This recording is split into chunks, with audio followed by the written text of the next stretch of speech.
السلام علیکم میرے سبھی لسنرز. آج میں پھر سے حاضر ہوں اپنے چینل اردو ناولز الاؤڈ پر ناول سن سائیاں کے ساتھ، جس کی رائٹر ہیں جے نکھت، اور یہ اس کی 33ویں ایپیسوڈ ہے.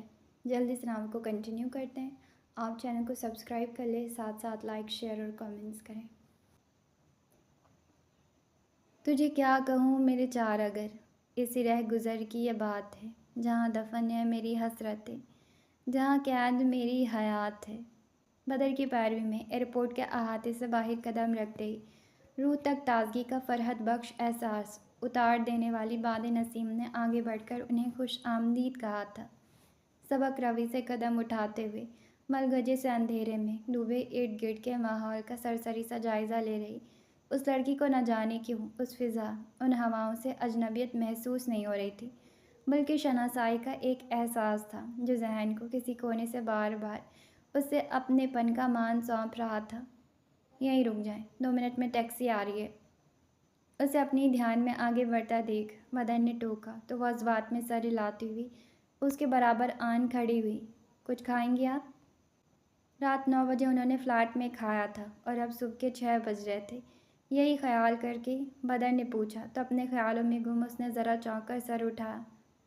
Black coffee and sandwich. Order دیتے اس کا ہاتھ رقم کے لیے سلنگ بیگ میں گیا تھا. آپ یہیں ٹھہرے، میں آتا ہوں. وہ حکم دیتا گزر گیا تو وہ شانے اچکا گئی. یہ سارے لوگ مجھے ایسے کیوں گھور رہے ہیں؟ کیا میں بہت عجیب لگ رہی ہوں؟ بدر کے ہاتھ سے کافی سینڈوچ تھامتے اچنبھے نما بیزاریت سے پوچھتے. اس نے ساتھ ہی سامنے پارک گاڑی کے شیشے میں اپنا جائزہ لیا. ڈھیلی ڈالی سی سفید گھٹنوں کو چھوتی ہوئی کرتی جو خاص طور پر فاطمہ بی نے اسے پہنائی تھی، بلکہ یہاں کے لیے اس کی وارڈروب کی خاص شاپنگ انہوں نے ہی کی تھی، جس پر اعتراض کے باوجود اسے ماننا پڑا تھا. پیروں میں وائٹ سنیکر، گلے میں گلے سے بڑا ہیڈ فون اور بکھری لٹوں کے حالہ میں مشرقی و مغربی حسن کا خوبصورت امتزاج سمیٹے اس کے خواب دیدہ نقوش، وہ اپنی بے پرواہیوں کے ساتھ ادھر سے گزرنے والی ہر شوق نگاہوں کا مرکز بنی ہوئی تھی. لوگوں کے پاس کوئی کام نہیں ہے، آپ دھیان نہیں دیں. سامنے آ کر رکی ٹیکسی کی طرف لگیج لے کر بڑھتے وہ سرسری سا بولا. ویسے میں کہہ رہی تھی، آپ مجھے یہیں کسی ہوٹل میں چیک ان کروا دیں. ٹیکسی کی طرف بڑھتے ایک مرتبہ پھر اس نے وہی جملہ سنجیدگی سے دہرایا. آئی تھنک اس پر ہماری بات ہو چکی ہے. آئی نو، بٹ آپ پھر سے سوچ لیں. ایشین سوسائٹی کے بارے میں زیادہ نہیں جانتی، بٹ جتنا سنا ہے اس کے متعلق یہی جانا ہے کہ یہاں کے لوگوں کی مینٹالٹی تھوڑی ٹپیکل ہوتی ہے.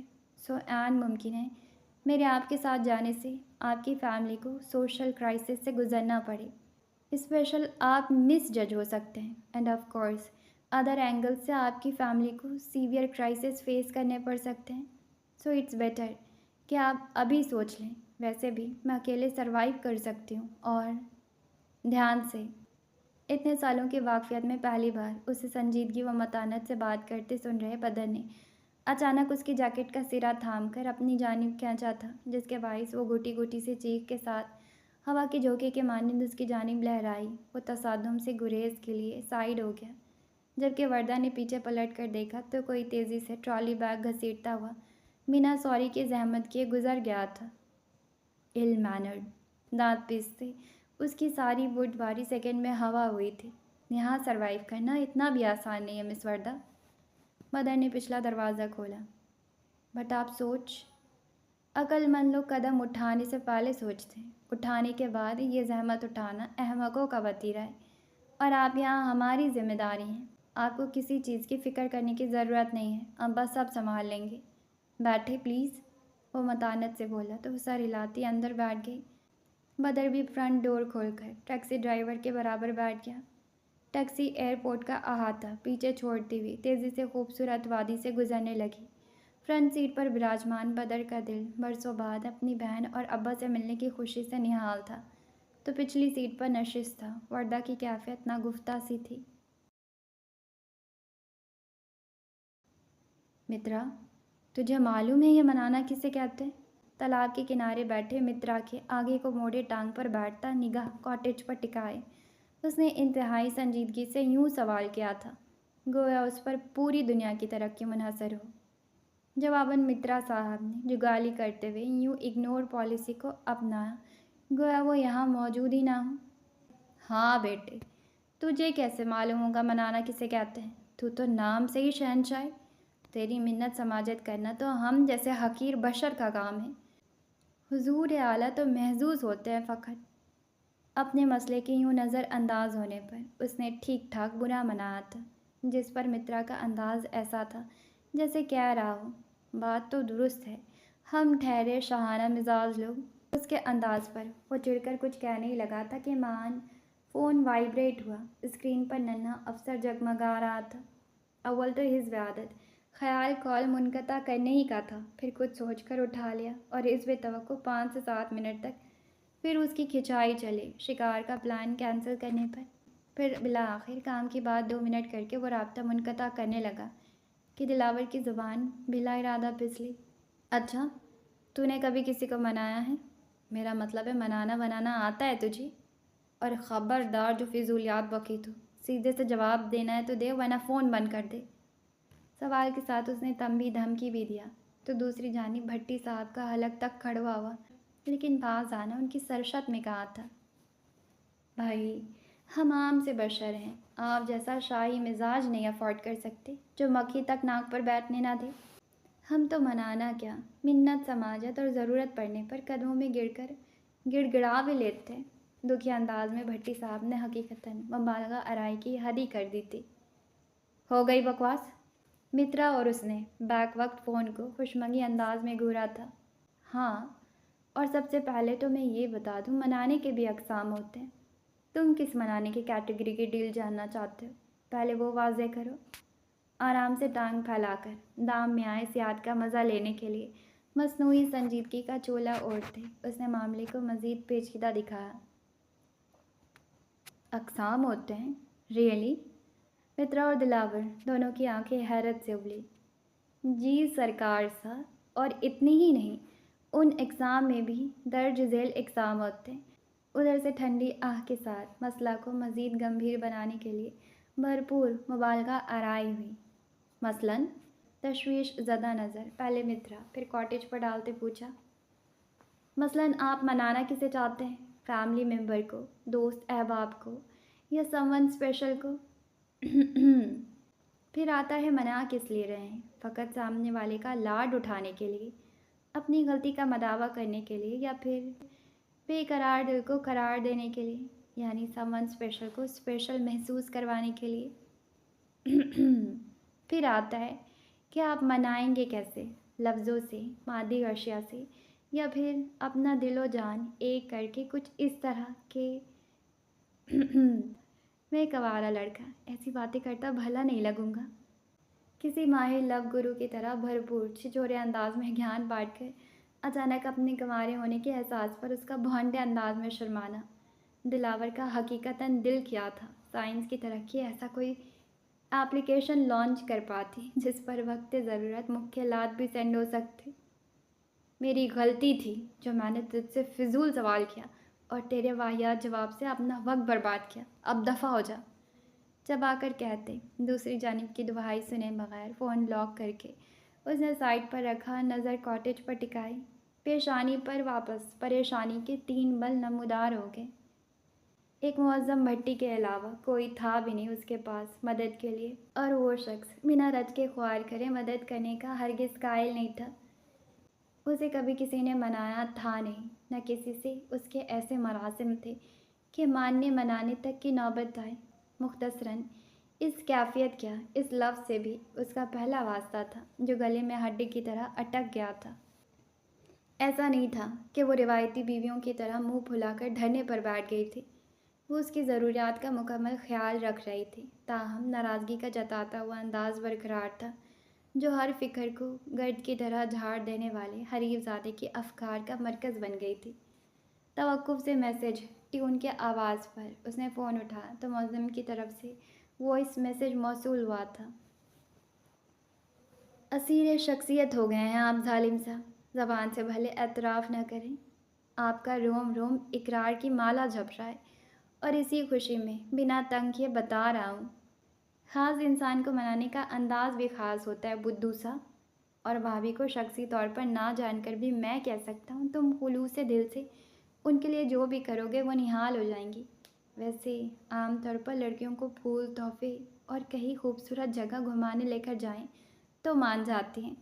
اس تناظر میں تم بھابھی کی دلچسپی دیکھ لو، اور شکریہ کے لیے تو منہ تو پھوٹے گا نہیں، سو اسے احسان ہی سمجھنا جسے تمہیں جلد چکانا ہوگا۔ معظم کے آخری زمینی الفاظ کو نظر انداز کرتے اس نے آڈیو کا اہم حصہ 2-3 بار ریوائنڈ کر کے سنا تھا۔ یہی بکواس اگر فون پر کر دیتا تو تیری وردی کے ستارے جھڑ جاتے یا آسمان ٹوٹ پڑتا۔ جوابی وائس میسج بھیج کر وہ مترا کی پیٹھ پر چت لیٹا دونوں ہاتھ سر کے نیچے رکھ کر غور و خوض کرنے لگا تھا۔ کہیں بے کنار سے رت جگ گئی، کہیں زرنگا سے خاک تھی۔ تیرا کیا اصول ہے زندگی، مجھے کون اس کا جواب دے۔ کیسے ہیں ابا آپ؟ اجلتاً ٹیکسی سے اتر گئی۔ وہ کسی چھوٹے بچے کی طرح پھاٹک کے قریب کھڑے حاجی حکیم کی نہیں وجود سے لپٹ گیا تھا۔ پھر کئی ساعت تک یوں ہی کھڑے دونوں 3 سال کی کسر پوری کر رہے تھے۔ اللہ کا ڈھیروں کرم ہے، بالکل بھلا چنگا ہوں، اور اپنے شیر جوان کو دیکھ کر تو اور تندرست محسوس کر رہا ہوں۔ اس کے مضبوط بازوؤں کو نرمی سے دباتے اور شدت جذبات سے مغلوب لہجے میں بولے، بہت یاد کیا میں نے ابا آپ کو، بہت زیادہ۔ ان کی ہتھیلی کی پشت عقیدت سے چوم کر پیشانی سے لگاتے وہ دیار غیر کی تشنگیاں یاد کرتا جذباتی ہو گیا تھا۔ ہم بھی کب غافل تھے اپنی آنکھوں کی نور کی یاد سے۔ اس کا نورانی چہرہ سہلاتے حاجی حکیم کی آواز میں نمی اتری، ارے ہم اپنی باتوں میں بھول ہی گئے، بچی کہاں ہے؟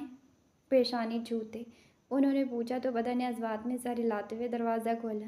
اس جذباتی منظر سے محظوظ ہو رہی وردہ جھجکتی ہوئی باہر آئی تھی۔ اس ان کا شفیق مسکراتا ہوا چہرہ دیکھ آپ ہی آپ لب سلامتی بھیجنے کے لیے پھڑ پڑائے، لیکن نہ کبھی عادت تھی نہ ڈالی تھی، لہٰذا جملہ مکمل نہ ہو سکا۔ وعلیکم السلام بیٹے، جیتی رہیں۔ اس کی مشکل دور کرتے خوش اخلاقی سے جواب دے کر انہوں نے دست شفقت اس کے سر پر رکھا تو بس پل بھر کے لیے اس کا کبیدہ دل گداز ہوا تھا۔ آ جائیں بیٹے، اندر چلتے ہیں، باہر دھوپ ہے، آپ کو گرمی لگے گی۔ ویسے گرمی کا موسم تو نہیں ہے، لیکن دھوپ میں خاصی تپش ہے، یوں بھی آج کل کے موسم کا ٹھکانہ کہاں ہے۔ آپ آئیں، آپ کو عادت نہیں ہوگی اتنی بھی حرارت کی۔ وہ یوں اپنائیت و فکر مندی سے کہتے اندر کی جانب بڑھے، گویا برسوں سے ان کی جان پہچان بلکہ قریبی تعلق ہو۔ جواباً وردہ کو ان کی پیروی کرنی پڑی تھی۔ اس دوران گاڑی سے سامان نکال کر محلے کے چھوٹے بڑے ہر سائز کے بچے سامان اٹھائے اچھلتے کودتے ہوئے حاجی حکیم سے بھی آگے نکل گئے تھے۔ ارے بچوں سنبھل کر، بھائی کچھ گرا مت دینا، حاجی حکیم نے ٹوکا۔ ہم نہیں گراتے، سب کھلکھلاتے ہوئے برآمدہ عبور کر گئے، جبکہ بدر رک گیا تھا، کیونکہ بدر کے واپسی کی خبر بچوں کے ذریعہ جہاں تک پھیلی تھی، بوڑھے بزرگ مرد عورت کے ساتھ محلے کے بچوں کا ٹولہ ساتھ کچھ پلوں میں چہرہ چھپائے عورتیں صحن تک چلی آئی تھیں، جن سے بدر وہیں کھڑا ہو کر حال احوال پوچھنے لگا تھا۔ یہ گاؤں والوں کا روایتی انداز تھا، خلوص دل سے پردیسی کو خوش آمدید کہنے فوراً چلے آنا۔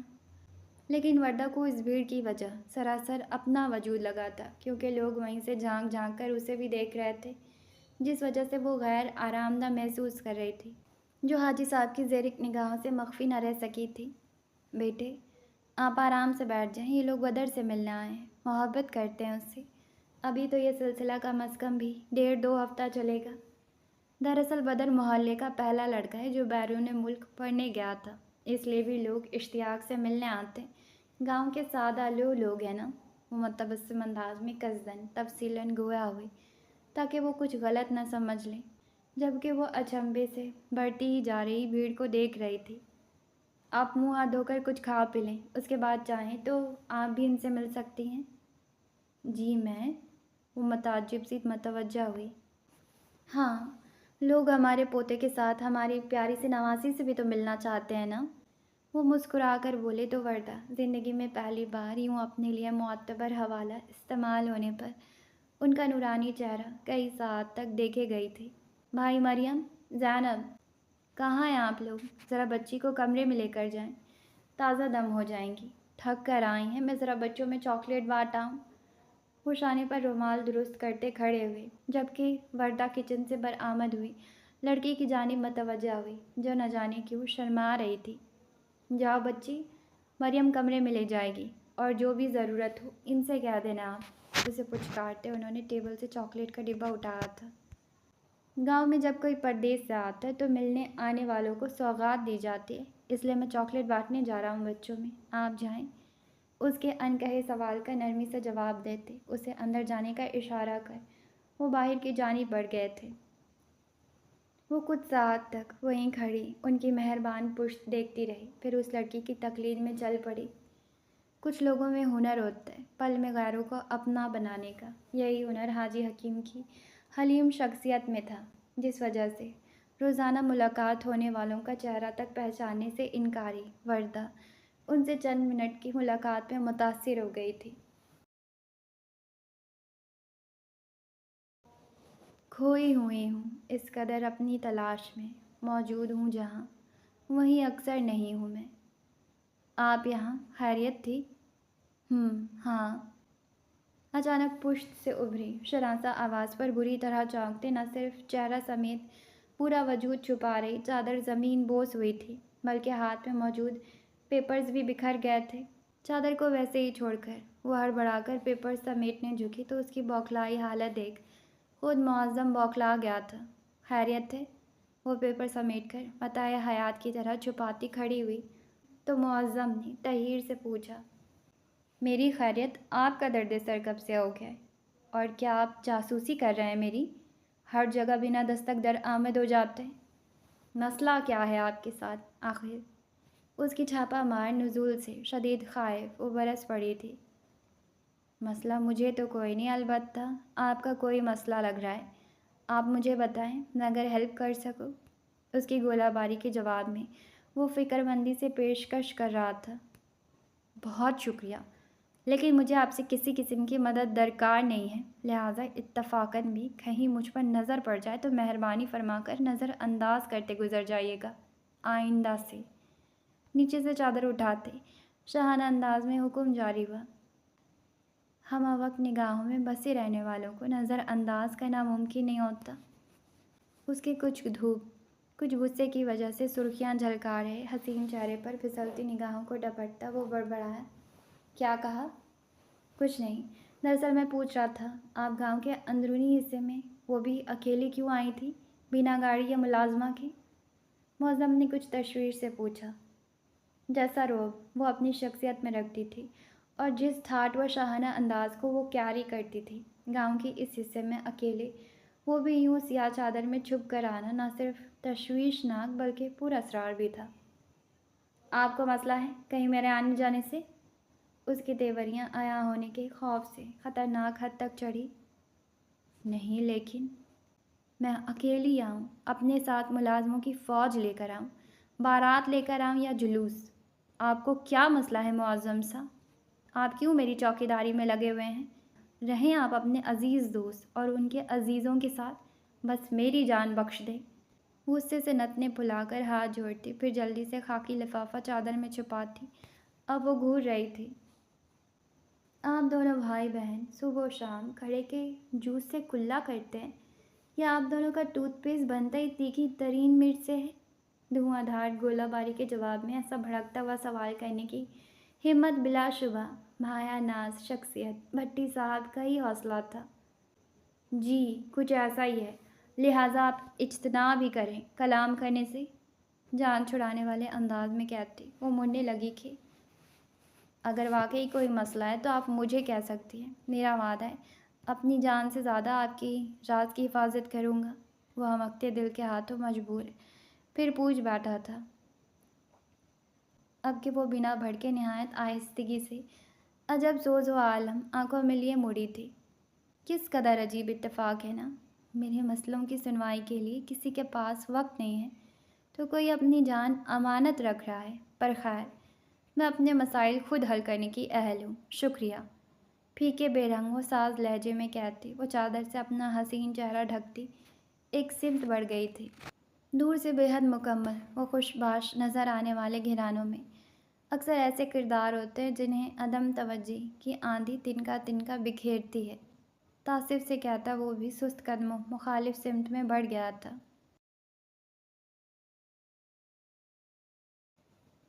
آپ جلدی سے تیار ہو جائیں، ہم باہر جا رہے ہیں۔ کمرے میں قدم رکھتے اس نے اجلتاً حکم جاری کیا تھا۔ خیریت؟ کہاں باہر؟ حویلی یا ابا کے گھر؟ آپ کو آپ کے گھر بھی لے جائیں گے۔ فی الحال تو ہم باہر جا رہے ہیں، چلے جلدی سے۔ ہڑبڑی مچاتے انداز میں آگے بڑھ کر اس کے ہاتھ سے کتاب ایک جانب رکھتے اس نے اجلت مچائی۔ کم از کم ہم عبایا تو پہن لیں۔ مقدس اس کی پھوٹیوں پر متحیر سی کھڑی ہوئی۔ اس کی بھی ضرورت نہیں ہے، فقط چپل پہن لیں۔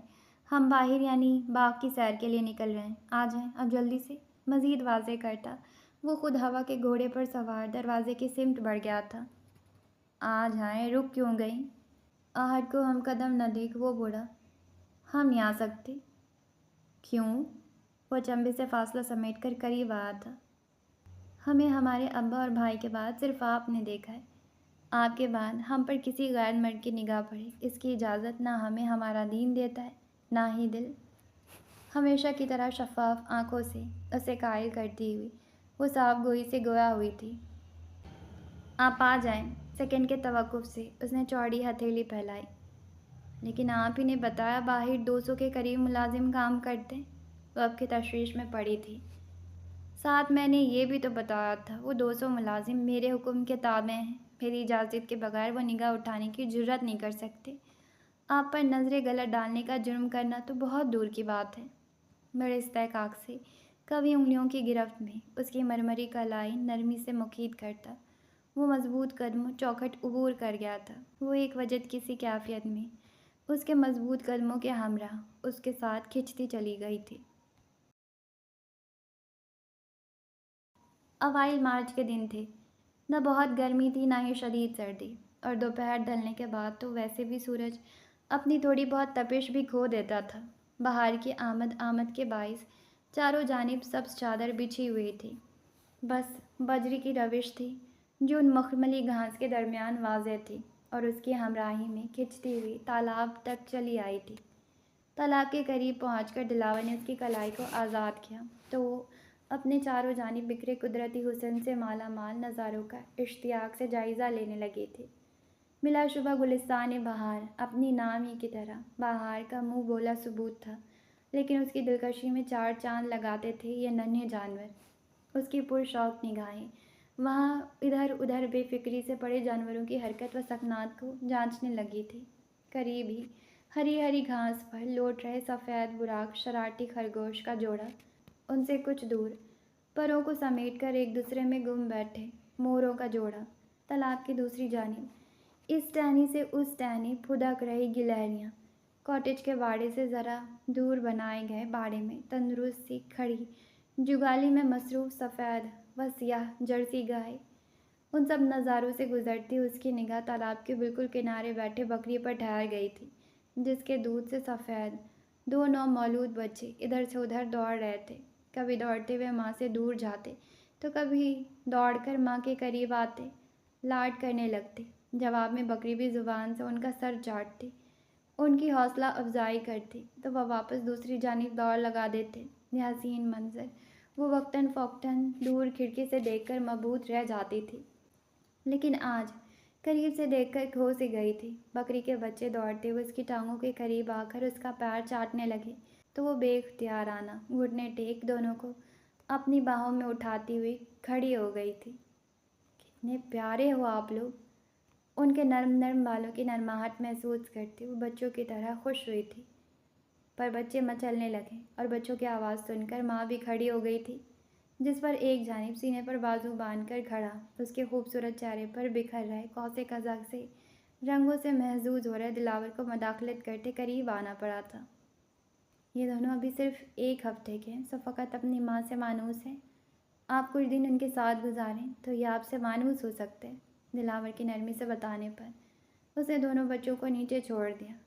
آپ کو بہت پتہ ہے جانوروں کی فطرت کے متعلق۔ یہ سب جانور نہیں، میرے لیے فیملی ہے، اور معلوم اس لیے ہے کہ ان سب کو میں گلستان بہار لے کے آیا تھا۔ یہ لوگ اتنے چھوٹے ہی تھے، شیلٹر کے پاس رکھے بوری سے باریک گھاس بچوں کی، جبکہ کچھ موٹی گھاس ماں کے آگے ڈالتا وہ خلاف معمول مسکرا رہا تھا۔ پھر آپ یہ بھی جانتے ہوں گے کہ یہ لوگ کھاتے کیا ہیں؟ یوں تو یہ لوگ خود اپنی غذا ڈھونڈ لیتے ہیں، لیکن ماہانہ جس طرح ہمارا راشن آتا ہے اسی طرح ان کی خوراک بھی لائی جاتی ہے، خاص طور پر جب ایسا کوئی خاص موقع ہو تو خاص خیال رکھنا پڑتا ہے۔ مور کو دانہ ڈالنے کے لیے پلاسٹک کی پلیٹ اس کے ہاتھ میں تھما تھا۔ وہ خود چنے لے کر جرسی گائے کے باڑے کی طرف بڑھ گیا تھا۔ واپسی میں وہ دونوں شریر خرگوشوں کی جانب گاجر اچھالتا ہوا آیا تھا۔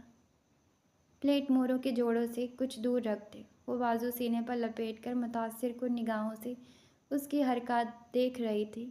وہ باری باری سب کو ان کا پسندیدہ کھانا ڈال کر محبت سے ان کی پشت سہلا رہا تھا۔ جواب میں کوئی اس کا ہاتھ سہلا دیتے تو کوئی اس کے ہاتھ کا پشت چاٹ کر پیار کا اظہار کر رہے تھے۔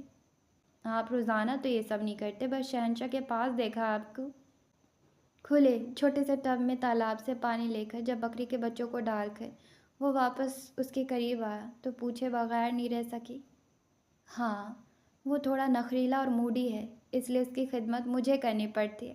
باقی ان لوگوں کی دیکھ بھال اور اس ایریا کے کام کے لیے معمور ملازم کر دیتے۔ دونوں ہاتھ جھاڑتا وہ پھر مسکرایا تھا۔ Navy blue trouser and skin colour کی شرٹ میں پیروں میں معمولی سی سلیپر ڈالے وہ بے ترتیب بالوں کے ساتھ بالکل رف سے ہولیوں میں بار بار بے رحائی سے مسکراتا تھا اور بے حد معصوم اور دل کے قریب تر لگ رہا تھا۔ اپنے ازلی غصہ، جلال، نخوت و تنفر والے خاص روپ سے یکسر مختلف۔ ویسے آپ کے دوست نظر نہیں آ رہے؟ مترا کے شاہانہ خوابگاہ کو خالی دیکھ اس نے پوچھا۔ موصوف سیر پر نکلے ہوئے ہیں، وہ دیکھیں آ گئے، ہنس کر بتاتے ہوئے دلاور نے پیچھے کی جانب اشارہ کیا تو وہ اس جانب مڑی جہاں سے مستی میں جھومتے ہوئے مترا صاحب چلے آ رہے تھے، جیسے بادشاہ اپنی سلطنت کی گشت سے لوٹتا ہے۔ آپ ذرا ادھر کی دیکھ بھال کریں مترا صاحب، ہم داہنے باغ کے معاملات دیکھ کر آتے ہیں، چلیں۔ مترا کے قریب آنے پر دلاور اطلاع دیتا ہوا مقدس کو لیے سائڈ سے گزرنے لگا کہ پھرتی سے سونڈ آگے کو پھیلاتے اونچی آواز نکال کر اپنی دانست میں اس نے راستہ روکا تھا، جس پر ڈر کے بے اختیار پیچھے قدم لیتی مقدس اس کے ساتھ لگی تھی۔ اپنی بات منوانے کا اس کا یہی انداز ہے، آپ ریلیکس رہیں۔ اس کے شانے پر ہلکا سا دباؤ ڈال کر اسے سائڈ پر کھڑا کرتا وہ اس دیوار چین کی طرف بڑھا جو ٹکر ٹکر اسے گھور رہا تھا، نہ جانے کیوں۔ اور آپ صاحب ذرا یہ دہشت گردانہ انداز میں ہر جگہ اپنی سونڈ نہ گھسایا کریں، سب کا میرے جتنا جگرا نہیں ہوتا۔ سونڈ پر چپت رسید کرتے جھاڑ پھیلائی۔ جواباً مترا نے اور بڑی آواز نکالی۔ ارے سمجھ نہیں آ رہی تمہاری؟ میرے علاوہ کسی کو اپنی پیٹھ پر بٹھاتے تو آپ کی سونڈ چھوٹی ہو جاتی، پھر کس طرح ساتھ لے کر جاؤں میں؟ اسی لیے شانتی سے یہیں رہو۔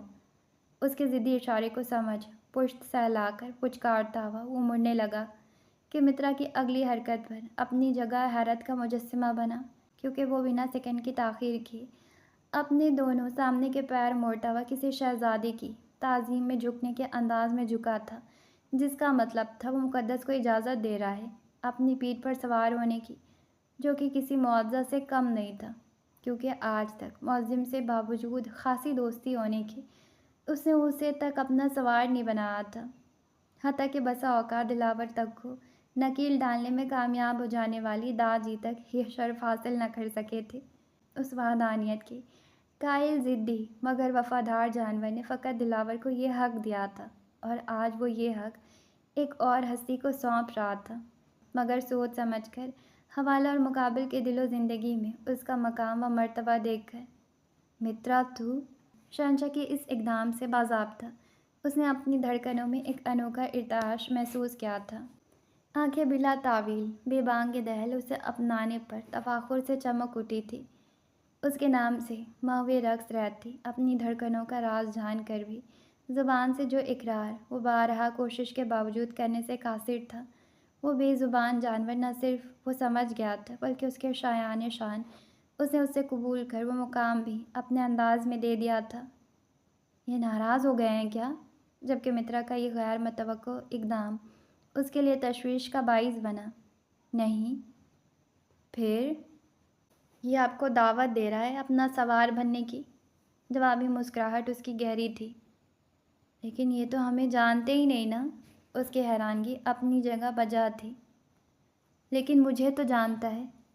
میرا مطلب ہے کہ مترا کے من تک صرف اسی کی سمجھ آتی ہے۔ اگر وہ چاہتا کہ آپ اس کی سوار بنیں تو آپ کو بننا ہوگا، ورنہ نہ وہ خود یہاں سے ہٹے گا نہ آپ کو ہٹنے دے گا۔ خاصا ضدی اور خود سر مزاج ہے موصوف کا۔ اس کی سونڈ سلاتا وہ فخریہ بتا رہا تھا۔ آپ کی طرح زبان بے ساختگی میں پھسلی تھی۔ کچھ کہا؟ ہم کہہ رہے تھے ضروری ہے کیا ہم اس طرح جانا؟ وہ ہچکچائی۔ زندگی میں کبھی کسی جانور کی سواری کا تجربہ نہیں تھا، لہٰذا خوف فطری تھا۔ بہت ضروری ہے۔ وہ چلتا ہوا اس کے قریب آیا، پھر اس کی کلائی تھام کر بنا اس کی سنے مترا کی طرف بڑھا۔ مترا نے آج تک اپنی سواری کرنے کی اجازت کسی کو نہیں دی ہے۔ وہ نہایت ہی اصول پسند، اکھڑ مزاج، پھر نہ جانے آپ پر کیوں مہربان ہو رہا ہے۔ اپنے شانے پر اس کا ہاتھ رکھ کر دوسرا ہاتھ اس کی کمر پر رکھتے چڑھنے کا اشارہ کیا تو وہ الٹا اس لمس پر سٹپٹا کر پھسلتی ہوئی اس کی پناہوں میں سمٹ آئی تھی۔ اینڈ سب سے ضروری، اس کی سب سمجھ آتی ہے۔ نہایت قریب سے بکھری دھڑکنوں کی مدھر دھن سنتے اس کی حصے لطیف یکا یکھی پھرکی تھی۔ تبھی اس جانب متوجہ دو بڑی بڑی آنکھوں کی طرح اشارہ کرتے گمبھیر معنی خیز سرگوشی جھک کر اس کی سماعت میں اونڈیلا۔ وہ ہم نے کبھی سواری نہیں کی تو اندازہ نہیں ہے ہمیں۔ بری طرح خفت کا شکار ہوتی فاصلہ بنانے کی کوشش کی، لیکن مضبوط حصار نے انچ بھر کی دوری بھی نہیں بنانے کی اجازت دی تھی۔ آرام سے پہلے ایک پیر مترا کی اس والی ٹانگ پر رکھے، پھر پیٹھ پر رکھ کر چڑھ جائیں۔ اس کی رسانیت سے بتانے پر اس نے ویسے ہی عمل کیا تو واقعی مترا کی سخت پیٹھ پر سوار ہونے میں کامیاب ہو گئی۔ پھر دلاور بڑی آسانی سے اس کے پیچھے سوار ہوا۔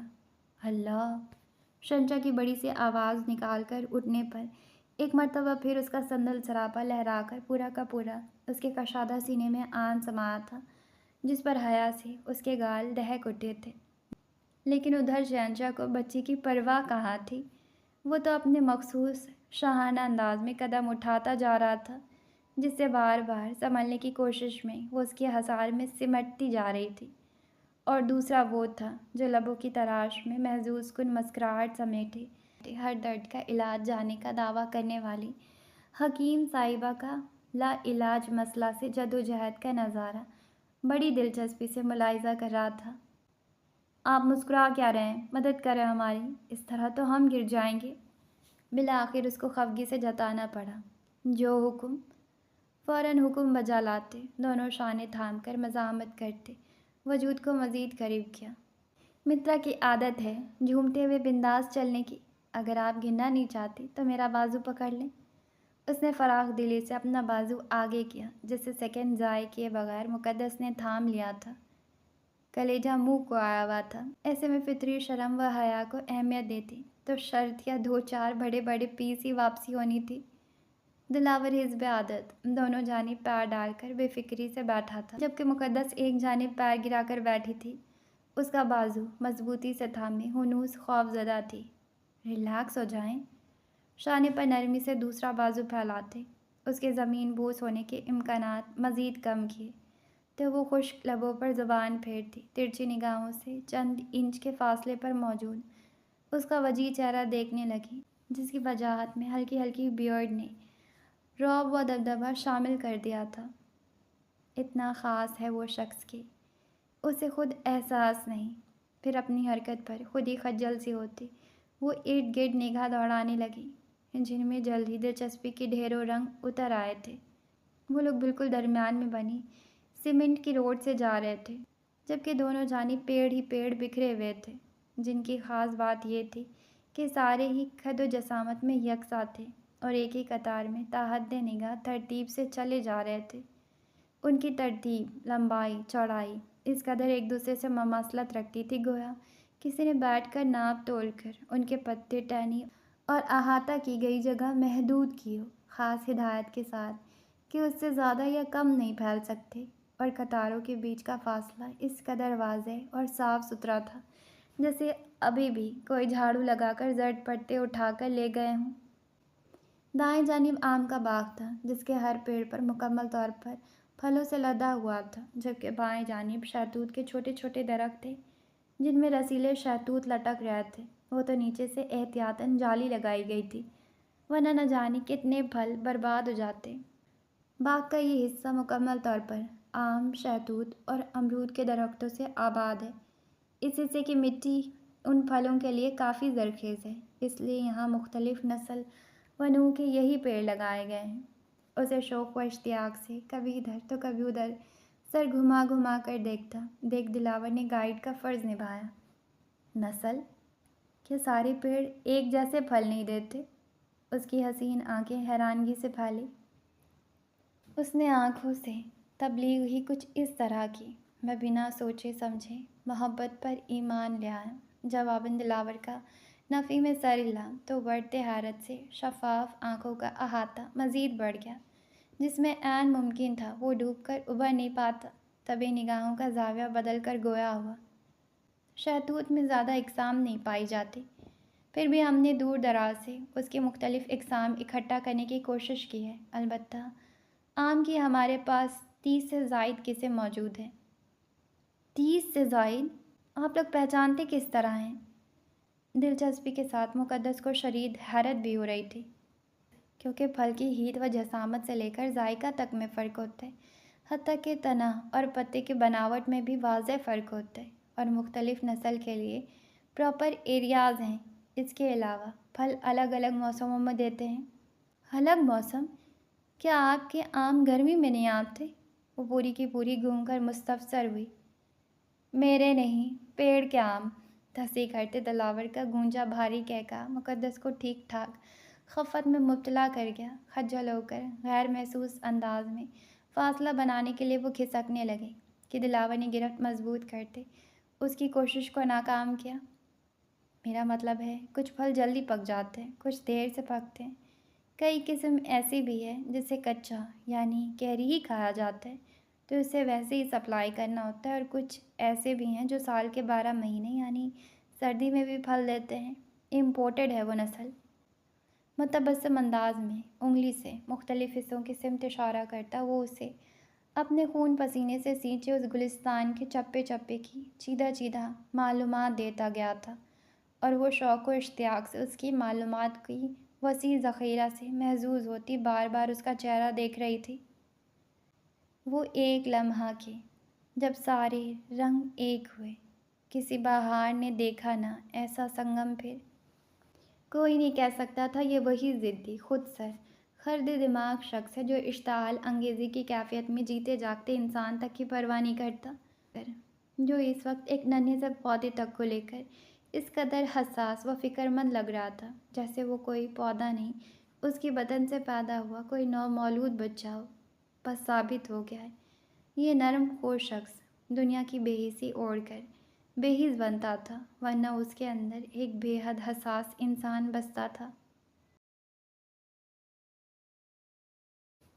یہ جگہ؟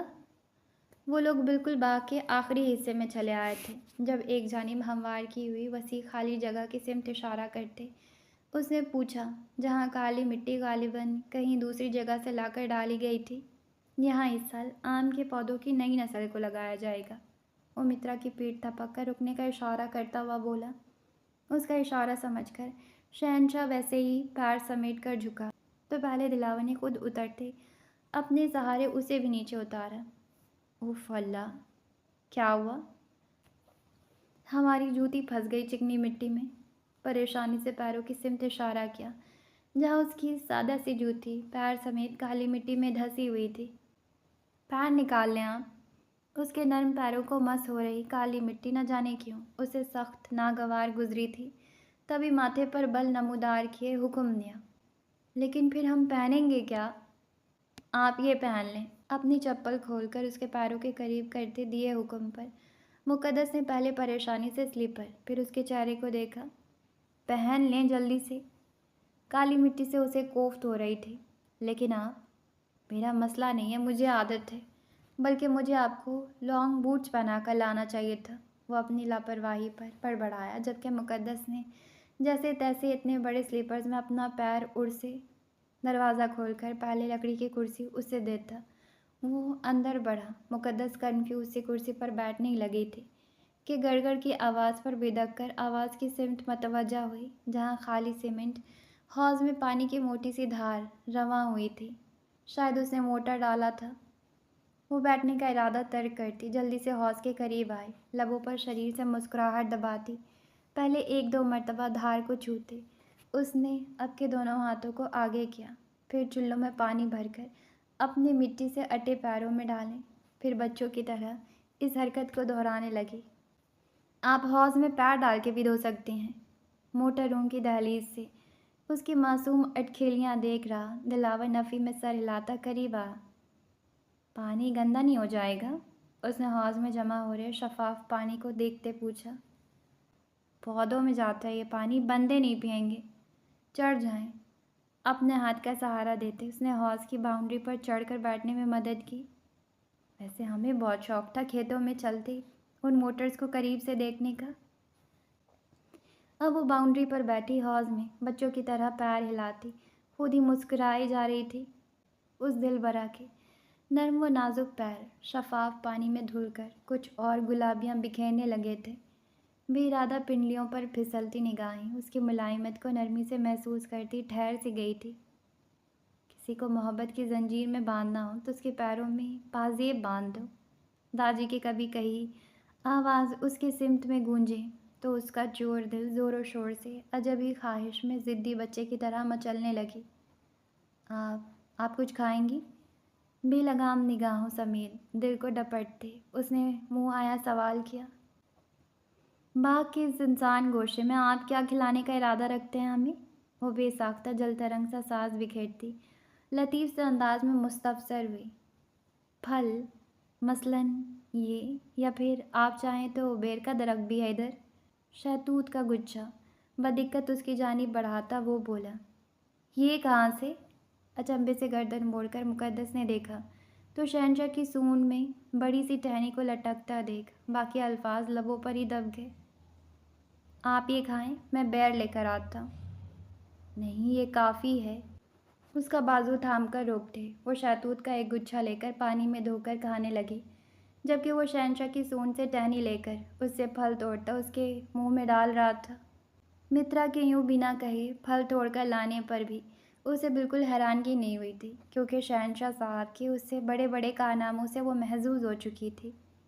میٹھے شہتوت کا لطف لیتی ہوئی وہ گاہے بگاہے ان دونوں پر بھی نگاہ ڈال رہی تھی۔ دلاور شرارتاً ٹہنی ادھر ادھر کر رہا تھا اور مترا اس کے ساتھ ہی اپنی سونڈ کو نچا رہا تھا۔ بالآخر تنگ آ کر اس نے اس کی گردن پر سونڈ کو رکھ دیا تو دلاور کو سرنڈر کرنا پڑ گیا۔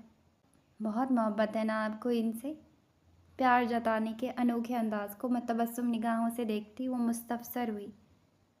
محبت کا معلوم نہیں، عادت ہے مجھے اس پاگل کی۔ اپنی گردن سے لپٹی سونڈ پر چپت رسید کر اس نے ہمیشہ کی طرح اقرار سے اعتراض ہی برتا، جس پر جہاں مقدس مسکرائی تھی وہیں مترا نے موٹی موٹی آنکھوں کو گول گھمایا تھا۔ بہت سالوں سے آپ دونوں ساتھ ہیں نا؟ ہاں، جب میں 12 سال کا تھا اور یہ 6 سال کا۔ داجی کے دوست کے گھر ملا تھا یہ مجھے۔ اس کی ماں مر چکی تھی اور یہ ہمیشہ کا ضدی کچھ کھا پی نہیں رہا تھا۔ میرے ہاتھوں سے اس نے کھایا تو داجی کے دوست نے اسے مجھے ہی دے دیا، اور تب سے ہم ساتھ ہیں، کبھی ایک دوسرے سے جدا نہیں ہوئے۔ ان مسحور کن لمحوں کی یاد نے اس کے چہرے پر معصوم سی ملائمت بکھیر دی تھی۔ غلط، اس نے برجستہ ٹوکا۔ اچنبے سے گردن گھما کر دیکھا۔ دی جان بتا رہی تھی داجی نے جب آپ کو ہم سے نکاح کرنے کے لیے کہا تھا، آپ چلے گئے تھے گلستان بہار سے اپنے دوست تک کو چھوڑ کر۔ کیا آپ کے لیے نکاح اتنا مشکل تھا کہ آپ نے اپنی جگری یار کو؟ ایسا نہیں ہے۔ وہ بے ساختگی میں اس کے ہلتے لبوں پر ہاتھ رکھ گیا تو وہ ساکت سے ہو گئی۔ میرا مطلب ہے اس طرح کبھی کبھی مجھے کہیں جانا پڑ جائے تو یہ سمجھ جاتا ہے، سمجھدار بچہ ہے نا، ورنہ یہ میرا پیچھا نہیں چھوڑتا۔ اس کی سونڈ سے ہلاتے اس نے لاڈ کیا تھا۔ اگر کبھی جدا ہونا پڑا تو؟ میں ایسا تصور بھی نہیں کرنا چاہتا، تڑپ کر نفی کرتے اس نے غیر محسوس انداز میں شہنشاہ کی موٹی سونڈ کو بازوؤں میں بھرا تھا۔ اس کی آنکھوں کی طرف یک بیک سے تمتما اٹھا چہرہ دیکھ مقدس کو اپنے سوال پر ملال ہوا تھا۔ ہمارا مقصد آپ کے جذبات مجروح کرنا نہیں تھا، ہم فقط کہہ رہے تھے آپ دونوں ایک دوسرے کو لے کر کافی جذباتی اور شدت پسند ہیں۔ اس نے وضاحت کرنی چاہی۔ میں ایسا ہی ہوں، سون کو آزاد کرتا۔ وہ پورا کا پورا اس کی جانب متوجہ ہوا۔ میں نہ ہر کسی پر مہربان ہوتا ہوں، نہ کسی کو خود پر عنایتیں کرنے کی اجازت دیتا ہوں۔ پھر بھی اگر کوئی ان بندشوں کے قلعوں کو مسمار کر مجھ تک رسائی کر لیتا ہے تو پھر وہ میرے اپنے ہی وجود کا ایک حصہ بن جاتا ہے، جس سے دوری کا خیال ہی میری سانسیں محال کر دیتا ہے۔ اتنا پاگل، اس درجے کا شدت پسند ہوں میں۔ اس کی آنکھوں میں اپنی ہی جنون خیز نگاہیں گاڑے، وہ اپنی دیوانگی کی شدت اس کی رگوں میں سرد لہر کی طرح دوڑا گیا تھا۔ وہ کوئی نظر آ رہے ہیں، ملازم جو کام کرتے تھے، حلق تر کرتے۔ مقدس موضوع کے ساتھ زاویہ نظر بھی بدل چکی تھی۔ سب کی چھٹی کر دی ہے، وہ خود پر قابو پاتا آرام سے بولا۔ چھٹی کر دی؟ لیکن کیوں؟ وہ تحیر سے مڑی۔ جواباً اس نے شانے اچکائے تو مقدس اس بے وجہ کی چھٹی کی وجہ جان کر نگاہ جھکا گئی، جبکہ شہنشاہ نے اپنا بڑا سا سر اٹھا کر خونخوار نگاہوں سے ایسے گھورا جیسے کہہ رہا ہو، میرے احمق دوست، اتنا حسین موقع تھا اعتراف کرنے کا، اس حسین سی دوشیزہ سے جو اتفاق سے تمہاری بیوی بھی ہے، اس کو متاثر کر کے اس سادہ سے دورے کو رومانٹک ڈیٹ میں بدلنے کا، لیکن تمہیں تو ہیرو بننے والی جگہ بھی ویلن ہی بننا ہوتا ہے۔ خفگی کے اظہار کے لیے اس نے سونڈ اٹھا کر زور سے اس کے شانے پر پٹکا بھی تھا۔ کیا کیا ہے میں نے؟ اس ناراضگی کے اظہار پر دلاور کی تیوری چڑھی، لیکن شہنشاہ صاحب صاف نظر انداز کرتے حوض میں سونڈ ڈال کر پانی پینے لگے۔ اپنے خیالوں میں کھوئے مقدس نے اچانک پیروں سے سونڈ کے مس ہونے پر گھبرا کر پیر باہر نکالے تھے، لیکن پھر اس کے نرم نگاہوں سے خود کو دیکھنے پر ڈرتے ڈرتے اس کے بڑے بڑے کان سہلائے تو جواباً کب سے اس عنایت کا منتظر مترا نے دونوں کانوں کو زور سے ہلاتے اس کی حوصلہ افزائی کی، اور وہ واقعی مقدس کا حوصلہ بڑھا تھا۔ تبھی اس نے ہاتھ آگے بڑھا کر اس کا سر سہلایا، جس کے جواب میں پرجوش ہوتے شہنشاہ نے سون میں پانی بھر کر ہاؤس کی باؤنڈری پر رکھے اس کے پیروں پر ڈال کر اپنی جانب سے دوستی فوراً پکی کی۔ بہت پیارے ہو آپ کو تو واقعی سمجھ آتی ہے ہماری زبان۔ اس کے کان سہلاتی وہ کھل کر مسکرائی۔ دوسری جانب سے بھی معاملہ ڈن ہو جانے پر پرجوش شہنشاہ یہی حرکت بار بار دہراتا منہ سے آوازیں نکالنے لگا جیسے حفت اقلیم کی دولت مل گئی ہو۔ مقدس اس بے زبان کے معصوم انداز محبت پر بے ساختہ کھلکھلائی تو پھر ہنستی چلی گئی تھی۔ اسے ہنستا دیکھ شہنشاہ کے عمل میں مزید جوش اشتیاق شامل ہو گیا تھا۔ کمال ہے، مجھ پر جب بھی پانی ڈالتا ہے سیدھا سر پر ڈالتا ہے، اور ان پر دیکھو نظر کرم، بازو باندھتے تھرڈ پارٹی کی طرف دونوں کی نئی نئی دوستی کے جوہر ملاحظہ کر رہا دلاور اس طوطا چشمی پر بڑبڑایا۔ میرا چارہ دیکھتے ان کی کھلی ہنسی بھی سمٹ جاتی ہے، اور اب مقدس کے متبسم چہرے پر نظر گئی تو اپنے نظر انداز ہونے کا احساس زیادہ ہی برا لگا۔ اب چلتے ہیں، پھر کبھی آئیں گے۔ بالآخر اسے اندر جا کر موٹر بند کرتے ہوئے واپسی کا اعلان کرنا پڑا۔ اب کہ شہنشاہ انہیں دوسرے راستے سے لے کر جا رہا تھا۔ واپسی پر مقدس زیادہ ریلیکس تھی۔ ایک تو ڈر نکل گیا تھا، دوسری دوستی بھی ہو گئی تھی۔ دلاور واپسی پر دلچسپی سے اسے باغ کے اس حصے کے متعلق بتاتا ہوا جا رہا تھا۔ ہاں جی، تو آج کا یہ ایپیسوڈ ہم یہیں پر سٹاپ کرتے ہیں، اور میں سارے ایپیسوڈ میں ویٹ کرتی رہی کہ باران عثمانی کا کوئی سین آ جائے اور میں باران اور میرال کے چند سینز ہی ریکارڈ کر لوں۔ نہ جی نہ، مجھے جس کے سینز کا انتظار رہتا ہے اس کے سینز آتے ہی نہیں ہیں۔ جب مجھے دلاور کے سینز کا انتظار رہتا ہے تو اس کے سینز نہیں آتے۔ اب جب مجھے باران اور میرال کے سینز کا انتظار ہے تو ان کے سینز نہیں آ رہے، لیکن ہوپ فلی مجھے لگتا ہے نیکسٹ سین ان کا ہی ہے۔ تو ہم ملیں گے کل ان کے سینز کے ساتھ، اور ہمارا پیارا آریان عثمانی ہوپ فلی اس کا بھی کم بیک ہو جائے۔ اور آج کا ایپیسوڈ بھی بہت اچھا رہا ہے۔ ہم ملیں گے لیکن کل۔ جانے سے پہلے چینل کو سبسکرائب کریں، لائک کریں، شیئر کریں، کامنٹس کریں، مجھے دعاؤں میں یاد رکھیں۔ Okay, tata, bye.